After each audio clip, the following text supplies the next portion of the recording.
하나님 말씀은 구약성경 창세기 41장 1절에서 7절까지입니다.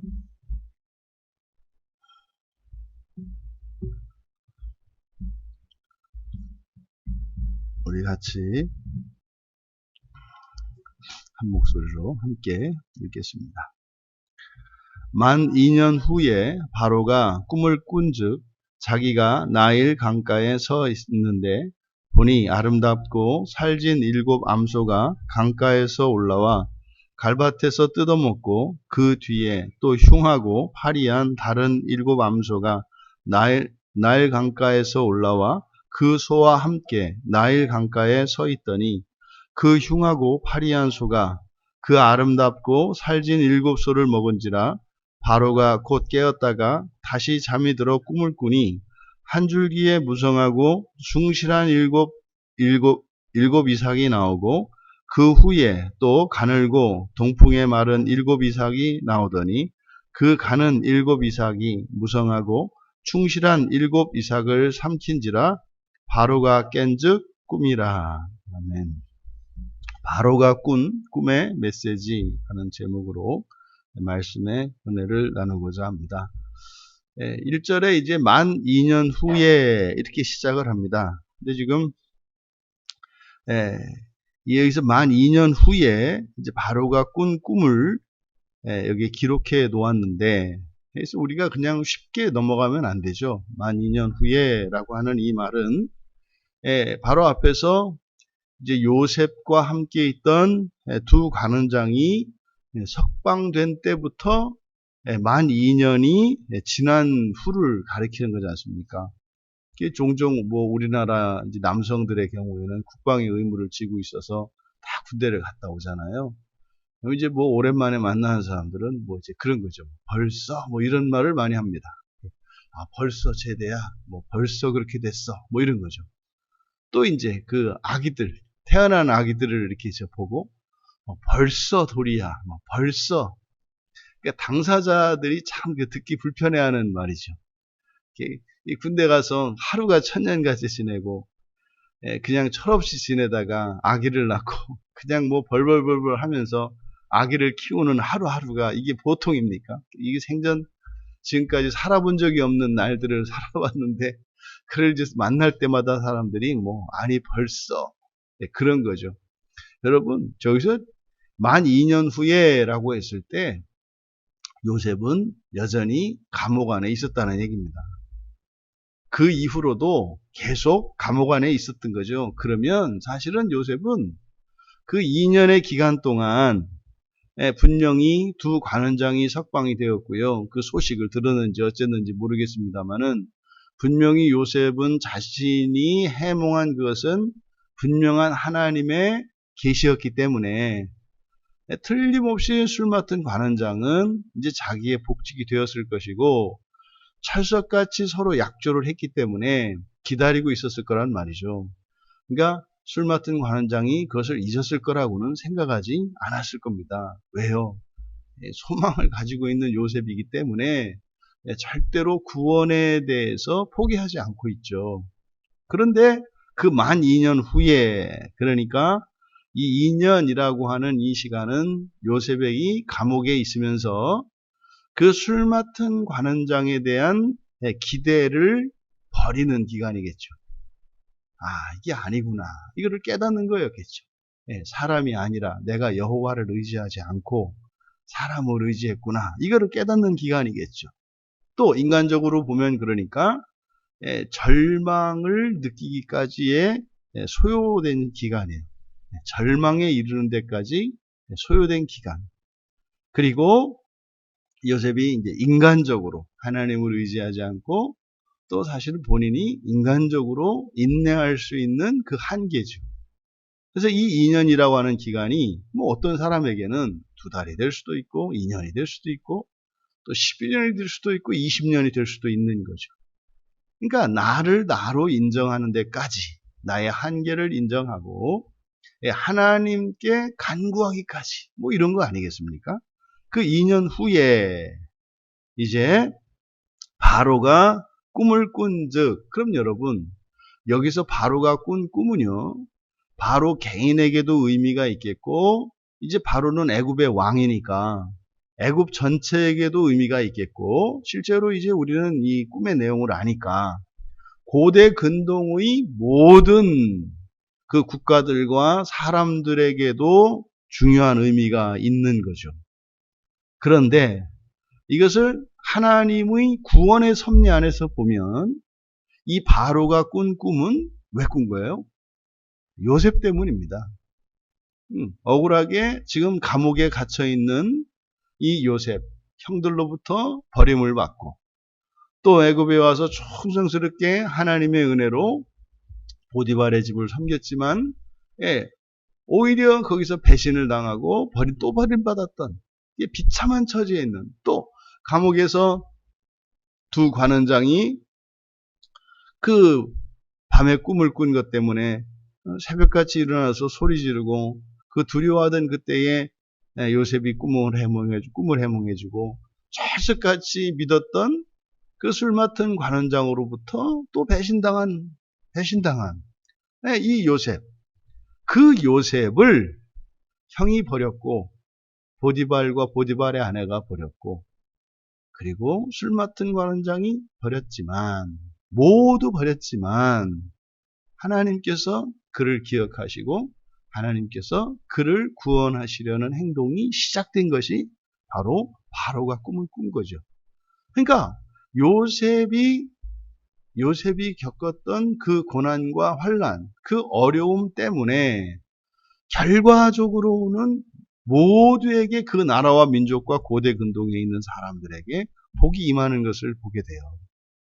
그러니까 한 신자의 고난의 무게는 그 가치가 어마어마하게 큰 겁니다. 그럼 이제 그것을 바로가 알 리가 없고 그걸 누가 알겠습니까? 이것이 요셉을 하나님께서, 요셉이라는 하나님의 한 사람을 구원하시기 위한 하나님의 구원의 행동이고 하나님의 구원의 섭리 안에 일어나는 일이라는 것을 이거 알 수가 있겠습니까? 바로가 꿈을 꿨는데 하룻밤에 두 개의 꿈을 꿨습니다. 1절에서 4절까지 이제 첫 번째 바로가 꾼 꿈을 기록해 놓았는데, 흉악한 7 암소가 있었고, 그리고 살진 7 암소가 있는데, 결국에는 살진 암소를, 흉악한 암소가 그 잡아먹는 꿈이죠. 그래서 처음은 좋습니다. 처음에는 이렇게 아름답고 살진 7 암소가 강가에 올라와서 갈밭에서 뜯어먹고 있는 아주 평화로운 장면이죠. 근데 곧바로 그 뒤에 이제 강가에서 또 다른 흉하고 파리한, 마른 거죠. 파리하다라고 하는 것은 마른 거죠. 흉하고 마른 다른 7 암소가 그 소와 함께 있더니 그 흉하고 파리한 암소가 살지고 아름다운 그 암소를 잡아먹는 꿈을 꿨습니다. 그러니까 굉장히 흉측한, 이게 좀 흉몽이죠. 그러니까 아마 이 꿈에서 바로가 번쩍 깨어서 일어났고, 그리고 나서 아마 잠을 뒤척이다가 금세 또 다시 잠이 든 겁니다. 그리고 이제 두 번째 꿈을 꾸었는데, 이제는 또 이삭 꿈을 꾼 거죠.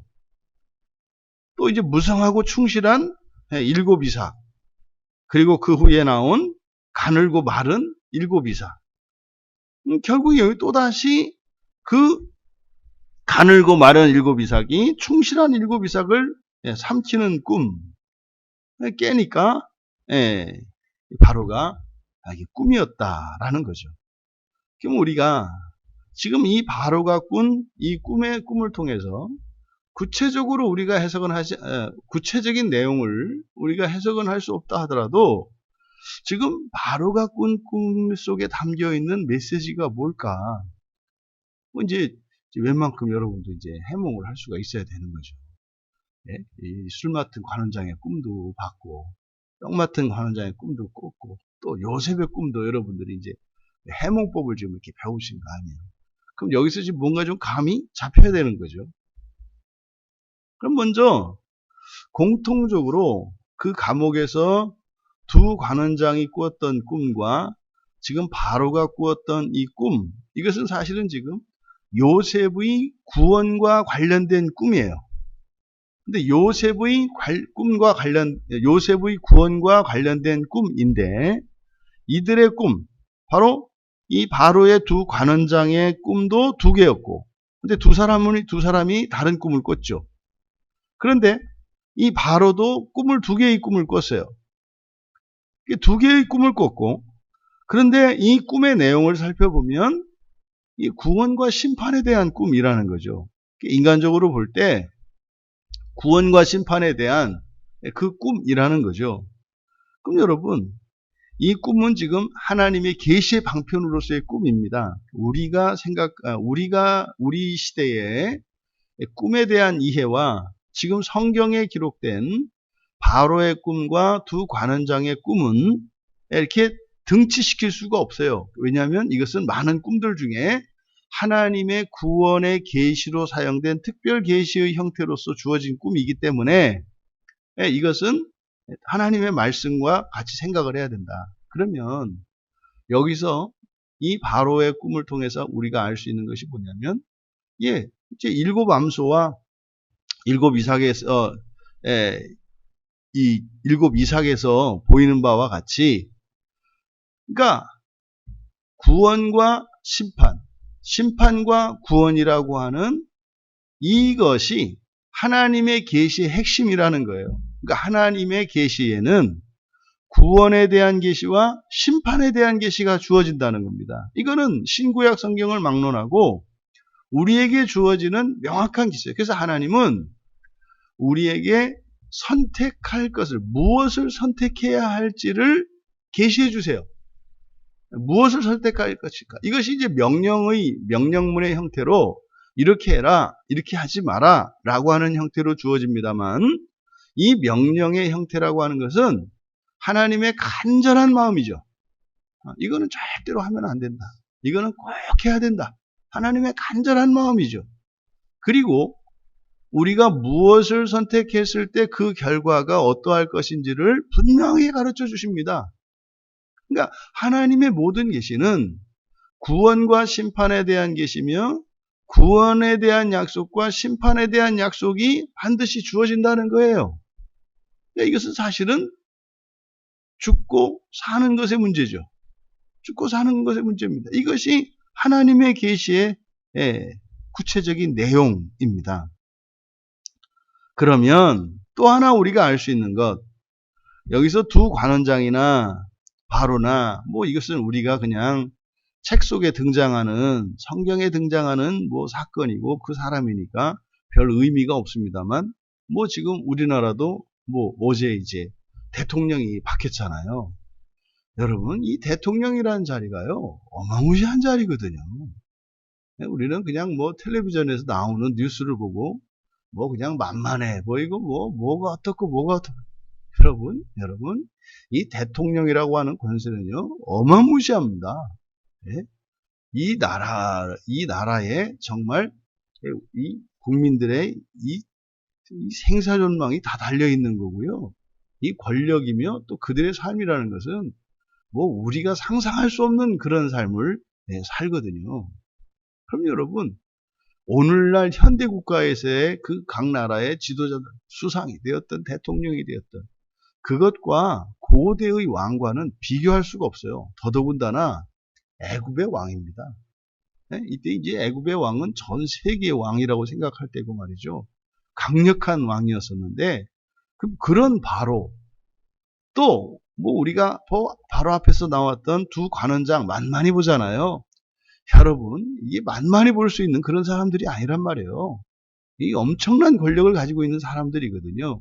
그러니까 여기서 이 사람들이 꿈을 꿨다.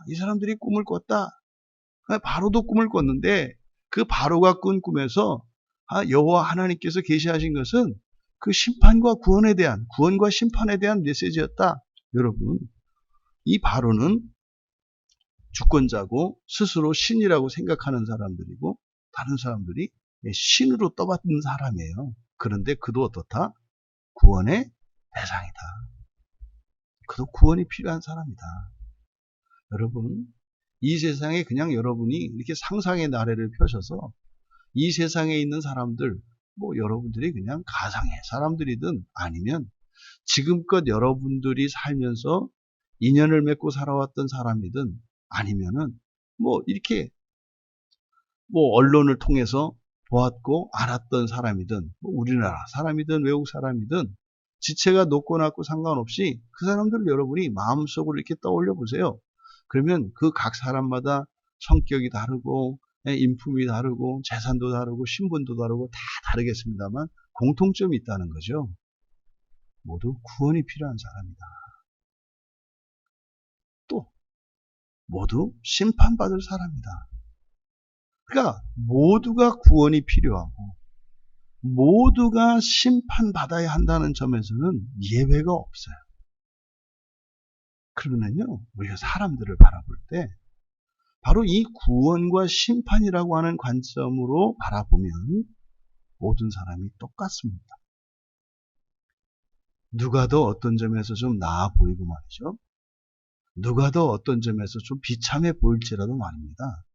예, 지금 이 세상 살아가는 동안 눈에 보이는 가시적인 이런 신분과 재산과 건강과 뭐 이런 차이, 그것은 이 세상의 속성이기 때문에 그건 피할 수가 없어요. 그리고 그것은 사람 마음대로 할 수 있는 것도 아니에요. 그런데 말입니다. 대비하고 바꿀 수 있는 게 있어요.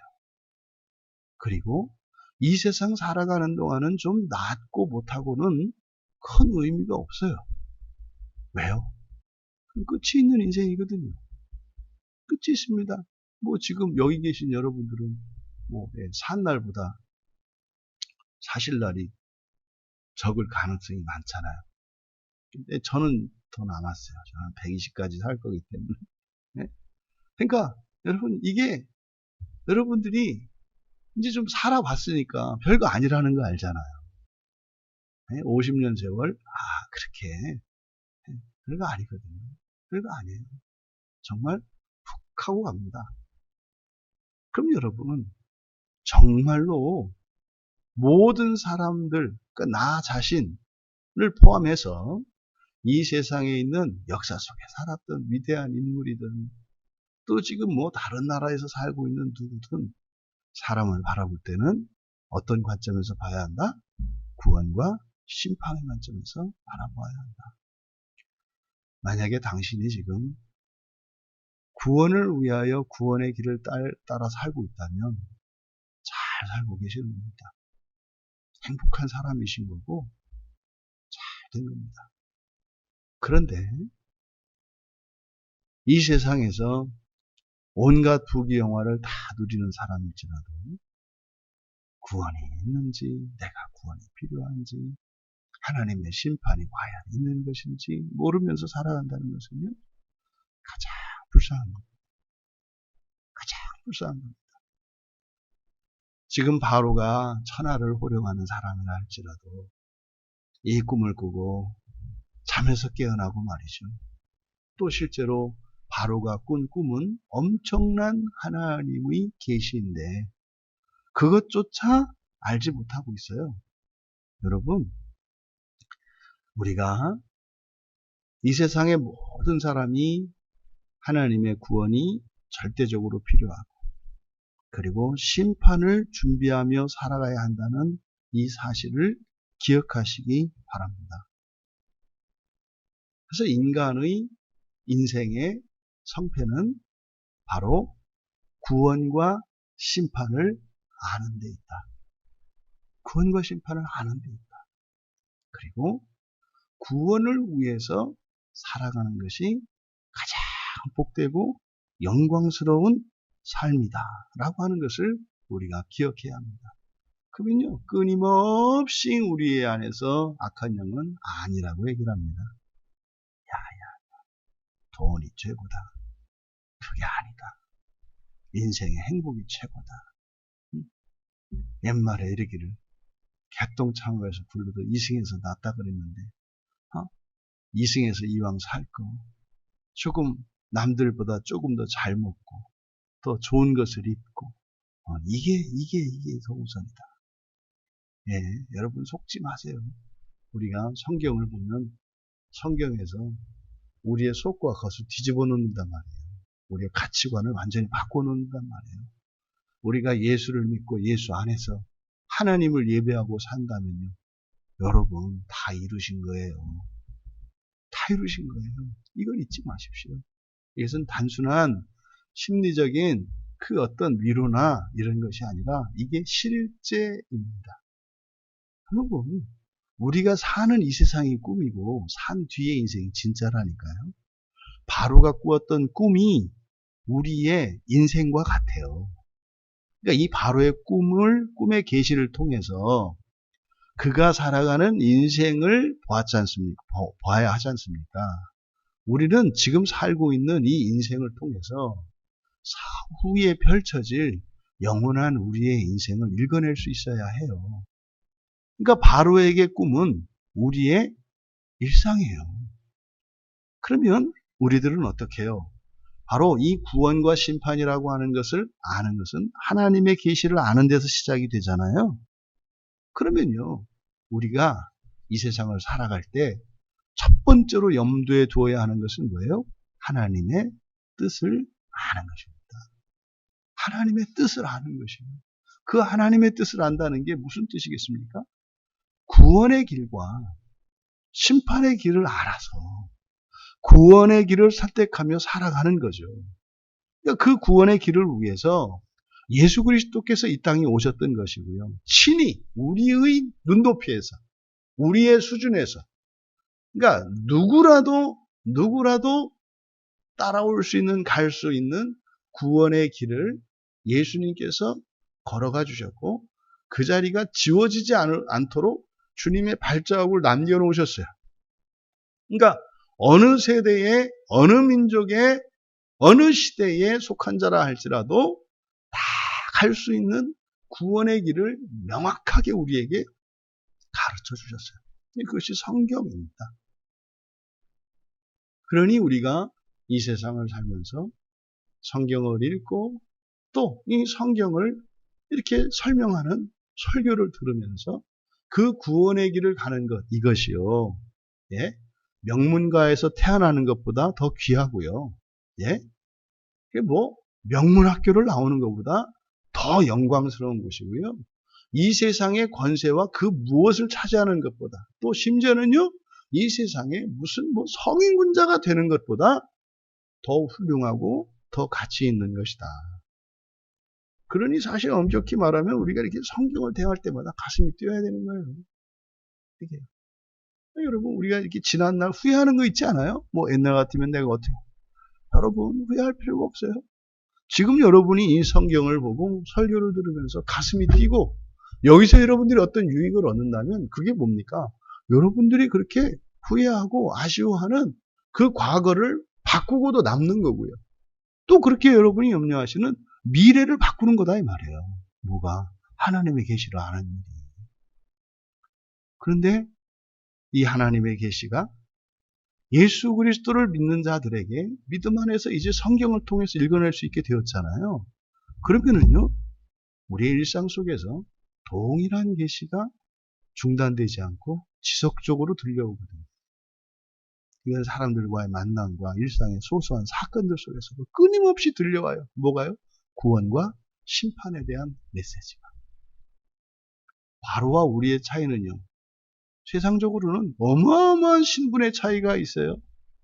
바로가 만약에 지금 우리가 그 시대에 있다면 우리를 그냥 버러지같이 생각하지 않겠어요. 그런데요, 바로는 불쌍한 사람이에요. 하나님의 계시를 모르고 있잖아요. 우리의 삶이 아무리 비참하고 초라해 보이는 것 같을지라도 우리의 과거가 어떠하다 할지라도 우리가 성경을 통해서 또 설교를 들으면서 하나님의 구원과 심판에 대한 메시지를 읽어낼 수 있다면 여러분 세상의 모든 지혜를 다 가진 것이고 그것보다 더한 거죠. 이 세상에 모든 명예와 영광, 존귀를 가진 것보다 더한 것이다. 여러분 이게 빈말이라면 바울 사도의 말과 같이 우리는 참 불쌍한 사람들이에요.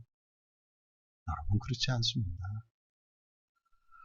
우리에게 주신 이 성경의 가치, 그리고 이 성경을 통해서 하나님의 구원과 심판에 대한 메시지를 깨달을 수 있고 믿을 수 있고 소망을 갖게 해주신 그것의 그 가치와 영광을 여러분들이 누릴 수 있게 되길 바랍니다.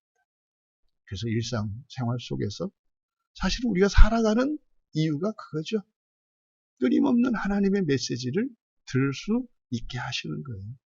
오늘 하루도 우리의 일상 가운데 하나님께서 주시는 이 구원과 심판에 대한 메시지가 계속 들려올 것입니다. 그것으로 여러분의 과거를 씻어내시고 현재를 새롭게 하시며 소망의 미래를 바라보며 그 하나님의 구원의 길로 승리하시는 우리 모두 되시기를 주님의 이름으로 축복합니다. 존귀하신 하나님, 세상의 모든 부와 명예와 권력을 다 가진 바로조차도 하나님의 그 계시를 알 수 없었다면 모든 것을 가졌지만 아무것도 없는 자와 같았습니다. 저희들이 이 시대를 살아가며 하나님의 구원의 음성을 들을 수 있고 또한 심판에 대한 하나님의 이 계시를 깨달을 수 있는 것, 이 세상의 모든 지혜를 얻은 것보다 더한 지혜요. 이 세상의 그 큰 영광보다 더 큰 영광인 것을 믿게 하여 주셔서 우리의 삶이 믿음 위에 견고하게 설 수 있도록 도와주시고 오늘 한날뿐만 아니라 우리의 인생이 영광스러운 하나님의 구원의 계시를 따라 승리하며 살아갈 수 있도록 복과 은혜를 더하여 주시옵소서. 감사하며 예수님의 이름으로 기도하옵나이다.